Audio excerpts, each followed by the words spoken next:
Kontziente naiz Donostin bizi naizela eta suerte handia daukatela onkologikoa dagoelako eta erresidentzia, ezta?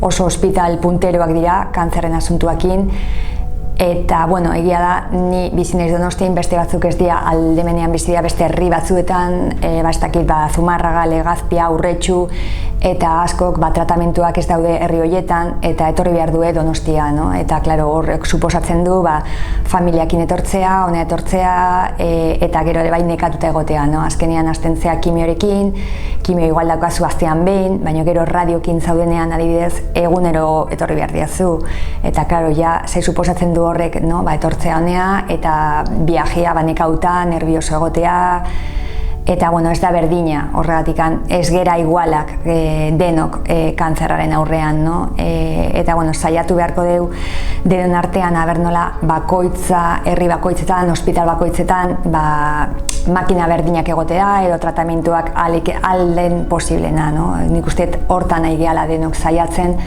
denok berdinak izatea, ondo egongo litzateke.